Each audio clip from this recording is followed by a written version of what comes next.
Welcome back to the channel, my friends. Warhammer Man Studios. I'm Warhammer Man, and today we're taking a look at Kill Team Balanced Dataslate Q3 2023. This video is sponsored by CMO Games. More on that later. Alright, so Kill Team Balanced Dataslate Q3 2023, and we've already got a pretty good idea what's coming on this Balanced Dataslate, but let's take a look. We've been teaming up to kill things in the 41st millennia all year, and with so many taut skirmishes fought at the sharp end of the far future, the latest Balanced Dataslate for Kill Team is rolling out for download. It contains a slew of changes, both large and small, aimed at softening kill teams which have been overperforming and delivering targeted buffs for several that have struggled. Elliot from the Kill Team gang is here to explain some of the more major changes. Chaos Cults and Felgor Ravagers. So these are the two teams that were very obviously a little too strong, so we'll see how they roll that back. These teams have performed strongly since they were released. When we were designing them, we were concerned by their lack of shooting, particularly in more open kill zones and terrain layouts, so we gave them some unique and ambitious rules to help them survive the enemy guns and overcome this deficit. They are especially successful in denser kill zones and in the close confines of the Gallowdark, and both teams have therefore earned some significant changes in the Balanced Dataslate, preserving their unique mechanics but toning them down. So that is interesting because presumably we're leaving the Gallowdark. I mean, it's already crashed, so now we're about to be out in open spaces in the jungle. So we'll see how these changes match up with the new season starting, because clearly there's different balance issues when you're in close confines versus regular. So very interesting, the timing at least of this. I understand initially they wanted to wait until they had enough data from the releases of the new kill teams / box sets and everything. So we may find that these teams that were too strong in the close confines environment may now be too weak, and with them being toned down now, we may find their win percentages fall off substantially. We'll have to wait and see. For Chaos Cult kill teams, the unnatural regeneration ability of Mutants and Torments now only works on a 6 rather than a 5+, while the Mutants' blasphemous appendages are now ceaseless, so they'll only reroll results of 1. The Iconrath's powerful abilities are now unique actions that require AP to use, and the Sickening Aura strategic ploy only works for Mutants and Torment operatives. So we basically have 4 big changes there. So the unnatural regeneration goes from working on a 5 to working on a 6. So it's 50% as effective. So it basically is half as good. And then we have the blasphemous appendages. They now have ceaseless. So previously they could reroll everything. Now they can only reroll ones. The Iconrath's powerful abilities now, he basically has to pay an AP to use.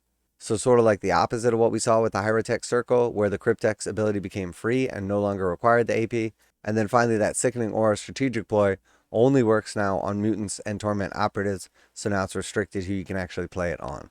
So overall, pretty good changes. I think we'll see how it pans out for the actual kill team, win rate, and obviously on the new kill zones we're going to be playing on. So next, for the Felgor Ravagers kill teams, there are only 2 key changes to the Frenzy ability.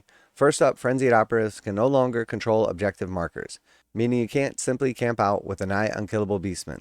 They need to get out there and stampede. Second, you can incapacitate frenzied operatives with a follow-up shooting attack if you inflict critical damage. So basically, if the beastman is in a frenzy, they can't control objective markers, which makes perfect sense because they're in a frenzy, so they're not worried about controlling objectives. I like that change. And then also, the ability to incapacitate a frenzied beastman with a follow-up shooting attack is crucial too, because now it makes it so that their actual frenzy ability only works sometimes, because you can finish them off before they have the opportunity to make that melee attack. I think these are good changes. I like that they kept the abilities how they were, but just kind of toned them down a bit. But again, we will see how the Beastmen struggle now on the open format boards, because they were very good at Into the Dark in the close confines and everything, but they basically have no guns. Alright, and then next we have the Inquisitorial Agents. This kill team can field plenty of individual operatives, so number of activation sequences they have has been reduced by making an Interrogator, Agent, and Tomeskull GA2 filling each other's group activation requirements. And the Absolute Authority tactical ploy has also been a touch oppressive, narratively fitting for a team as imperious as the Inquisition, but not as much for gaming. So it can no longer stop the same ploy more than once, and can't stop 0 command point ploys like the Heretic Circles commence reanimation. Finally, we've toned down their shooting by reducing the number of AP2 weapons you can cram into one team. So reducing the AP2 weapons you can have in the team obviously is going to make them less fatal. Not being able to stop 0 command point ploys makes perfect sense, and only being able to stop a ploy one time makes sense too. It's cool to be able to mess with your opponent's abilities and stuff like that, but you don't want to be like too oppressive, and that's how it can feel. And then also putting two of those models together so they have that GA2 is definitely a good sign as well. So you're not going to be able to like hold back and keep activations till the end once you've used all of yours. So overall, good changes. I think those are the three teams that we really needed to see some changes on. So good job, Games Workshop, for identifying the obvious and theoretically fixing them. So next we have the Hearthkin Salvagers. In contrast, this kill team has been struggling since release. So we've applied various changes to help the kin out. They all gain an extra wound to improve their durability and gain more melee potential via a major improvement to their plasma knives, which are a bit more expensive to compensate, though the field medic still gets theirs for free. And finally, the Eye of the Ancestor ability is now much easier to use with no need for visibility or even an activation, and gets even more effective as your kill team takes losses. So the Eye of the Ancestor, now you can just pick a model and give them one of the grudge tokens, or if you're missing 3 guys, you can put out 2 grudge tokens. And then the Plasma Knight changes are interesting because they made them cost more equipment points to field, and they made them slightly better. I don't know. I think of all the changes that they made to all the teams, this is the least consequential, and the kin were pretty terrible. So I have a feeling that nothing will change with them. They will still be terrible. Now a quick message from today's sponsor. CMO Games has been selling Games Workshop products online for over 20 years. They carry the full line of Games Workshop products, including Warhammer 40,000, Age of Sigmar, Necromunda, Blood Bowl, paint tools, and more. Almost all Games Workshop products are priced at 15% off MSRP. CMO Games takes pre-orders for most Games Workshop products released at their earliest date possible. 12:01 a.m. on Saturday, they go live. Most of these pre-order products are also priced at 15% off MSRP. CMO Games offer free shipping in the US 48 with an order of $50 or more. Their customer service is top-notch, and they ship most orders within 24 hours. Visit CMOGames.com using the affiliate link in the description and let them know that you heard about CMO Games from Warhammer Man. Now, back to the video. And then we have Pathfinders. Started very strong, but have progressively slipped back. With balance adjustments and the arrival of Galadark, we've made 2 changes to compensate. Firstly, the Koyan Art of War now allows them to perform a mission action for the pickup action for 1 less action point. This will also apply to operate hatch actions and hopefully make Koyan and Monka better balance between each other. Secondly, to help the shooty teams out in close quarters environments, Pathfinders can now perform the guard action even with the conceal order. But instead of making a guard attack, they perform the marker light action. So the Pathfinder team is definitely an interesting one. They were very, very strong, especially in open board layouts or if you're not playing with enough cover. They are substantially weaker inside of the Galadark and close confines environments.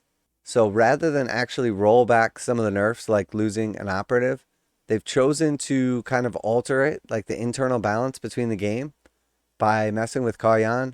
I think that makes perfect sense and really helps them out in the inside like close confines boards, but doesn't really affect them on the open boards nearly as much. So I like that change because it's actually going to help the internal balance and help them on one type of board or style of play, but not on the other. And then same with the guard action as well. So I do like these changes. I think GW did a good job balancing them because realistically, going forth, what can we expect in this new season or like kill team in general? I think especially in competitive play, you're always going to have a mix between your regular open boards and your close confines like into the dark boards. So realistically, if Games Workshop can effectively balance all the teams on all the boards, that is the ideal situation. Now, obviously, that's much more difficult, but let's not put it past him just yet. So finally, we have the Gellerpox Infected. This is another strong melee team. We've adjusted the Rust Emanations ploy to only affect enemies within engagement range of the Nightmare Hulks. So now Gellerpox mutants and glitchlings are suitably squished up close. Thanks, Elliot. Download the latest balance Dataslate from the link below. And I will have the link down below if you guys want to grab that up. Take a look for yourself. Check out all the details. The final changes to the Gellerpox, again, I think was a good idea. It's not like massive changes to them because we know they're not going to be as good. They've already seen some nerfs in the past. They're definitely a strong team. So kind of using like the scalpel rather than just smacking them with the beat stick, I think is a good idea. So for the most part, I think Games Workshop did a good job balancing out Kill Team. I do like the changes that they've made. Some seem a little lackluster, but we'll have to see how that goes. Like, for instance, I don't see Votan with these massive changes to their plasma knives and the grudge ability, like suddenly surging to the top or anything like that. I think it will make zero change at all. But something like the Felgor Ravagers now and the changes to the Frenzy ability is going to substantially change how that kill team operates without them like losing any particular abilities. And I think same with the Cultists as well. We've toned them down a bit, but not completely nerfed them.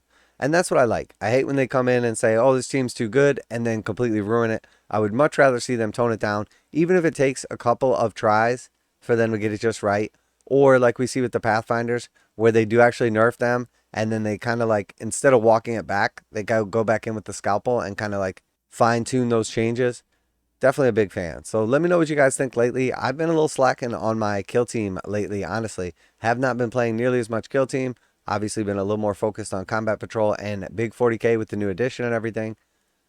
So let me know how you like these changes. Is this going to fully balance out the meta and everything's going to be gravy now? Are these changes only going to be consequential on the Into the Dark boards, and now we're suddenly going to see massive changes because a lot of the games are going to be back in the open? Always like to hear back from you guys, your different competitive scenes around the world or casual scenes with your buddies. Special thanks to CMO Games for sponsoring the video. Check them out to save 15%. That's it for today. Warhammer Man Studios. I'm Warhammer Man. I think they did a pretty good job with this balanced data slate, and I'm out of here.